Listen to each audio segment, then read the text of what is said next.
Meu nome é David Martim, tenho 45 anos, sou analista de cobrança e a minha vida ela começou com muitos desafios. Eu nasci com uma deficiência chamada artrolipose e aí começa um processo para que eu possa reestruturar toda a parte óssea do meu corpo. A minha primeira cirurgia foram com 6 meses, de um total de 17 cirurgias, mesmo o médico falando que eu não ia andar. Aos 7 anos eu começo a dar os meus primeiros passos e aí foi um acompanhamento no hospital, cirurgias, onde eu começo a minha vida, a minha caminhada independente. No período escolar, eu sofri muito bullying, preconceito, cheguei a sofrer preconceitos de amigos, de professores na escola e nesse período mexeu muito comigo também. Lembro de uma outra situação em que no pátio da escola, eu brincando com as crianças e um outro aluno me derrubou. E aí, para que eu possa me levantar, eu me coloco numa posição agachado e esse jovem, esse menino senta nas minhas costas e quando eu levanto eu não vi essa pessoa e todo o pátio dando risada de mim. Esse período mexeu muito com os meus pensamentos, momentos até de desistir, de não querer ir mais na escola, mas mesmo assim eu sempre fui incentivado pelos meus pais a permanecer e a continuar. Na minha juventude, eu acabo me aproximando de muitas amizades e aí eu começo a conhecer a bebida. Foram rodas de samba, muitas noites, bebida, prostituição, muitas amizades que me levaram a ter uma vida em que eu acreditava em que eu era feliz, mas eu era feliz no momento em que eu estava rodeado de amigos e de bebida. Mas quando eu chegava em casa, quando eu colocava a cabeça no meu travesseiro, eu chegava da noite embriagado, em alguns momentos muito embriagado, a ponto de não saber quem tinha guardado meu carro, batia esse vazio. Esse vazio, ele chegava a doer. E eu tentava muito preencher com as amizades. No outro dia, eu já estava na bebida, já estava no samba novamente, mas isso nunca preenchia. Eu lembro que às sextas-feiras, eu saía da faculdade e o meu maior prazer era estar na rua. Quando eu ia para casa, era discussão com a minha mãe a noite inteira, porque eu não tinha prazer de colocar o pé dentro de casa. O meu prazer era ficar no samba e rodeado de amigos. Esse período se prolongou por quase 15 anos. 15 anos de muita bebida, muita prostituição e esse vazio que doía, chegando ao meu limite, eu não aguentava mais. E numa certa oportunidade eu acabo conhecendo a minha atual esposa, a gente acabou conversando e ela me convidou para a gente se conhecer na casa dela.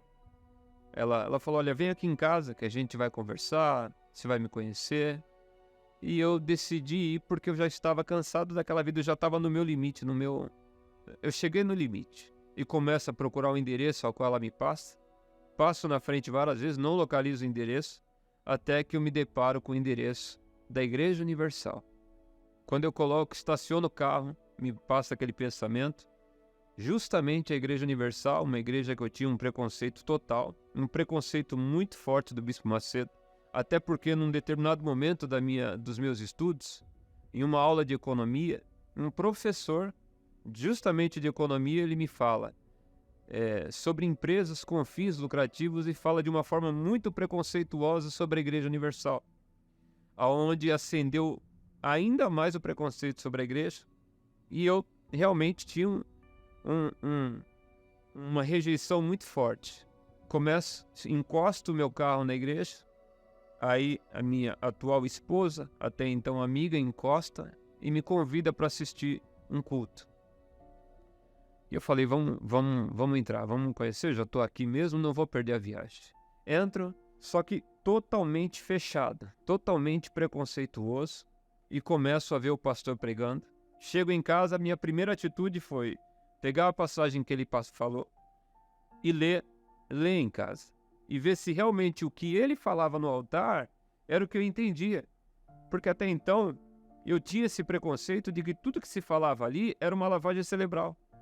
Mas quando eu comecei a ler a palavra de Deus, quando eu comecei a ler a Bíblia ali na passagem que ele explicou no altar, eu entendo a mesma coisa que ele explica.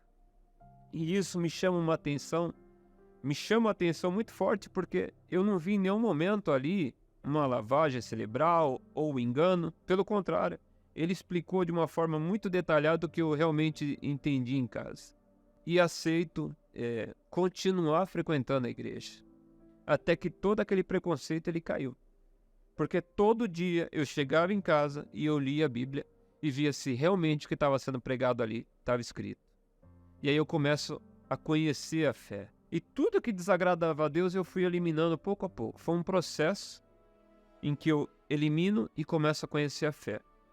Chegou um momento em que eu me batizei nas águas. Uma pessoa falou para mim o seguinte: se você não tiver o Espírito Santo, você tem prazo de validade aqui.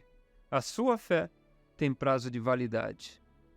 E aí eu não queria ter prazo de validade.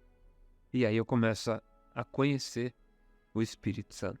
Começo a buscar de uma forma que eu primeiro precisava entender o que era.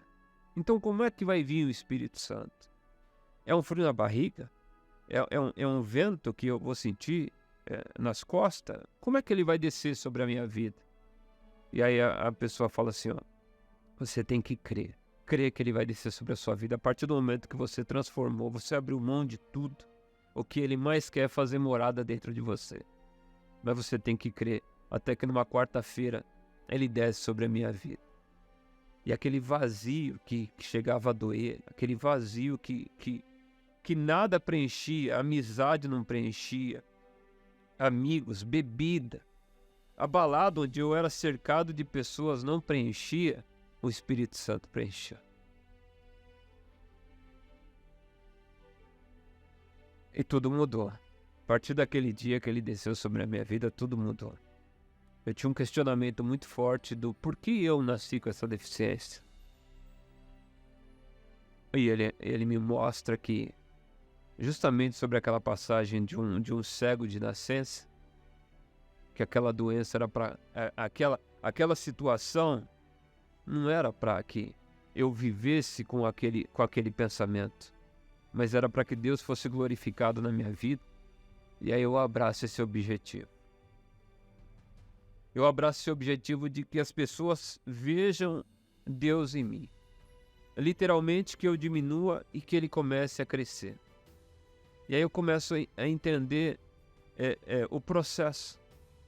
E o desejo dentro de mim de falar dele, de glorificar o nome dele, de santificar o nome dele, vem de uma forma muito latente, muito forte.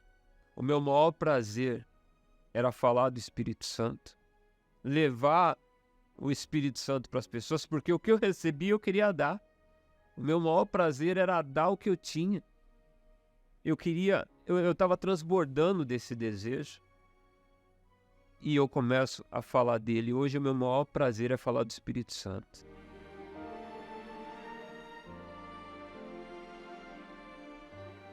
O cargo que eu recebi do Espírito Santo na fé, empresa nenhuma poderia me dar. Homem no mundo não poderia me dar. Eu tenho um cargo com o maior prazer em realizar.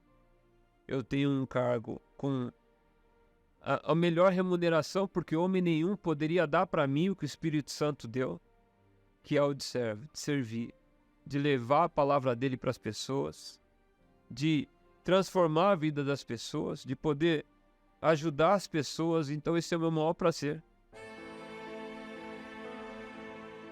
O que o Espírito Santo fez na minha vida, ninguém pôde fazer. Amigos não fizeram, parentes não fizeram, pessoas não conseguiam me responder esse questionamento, preencher esse vazio. Mas o que o Espírito Santo fez na minha vida foi algo extraordinário. Algo que eu não troco por nada.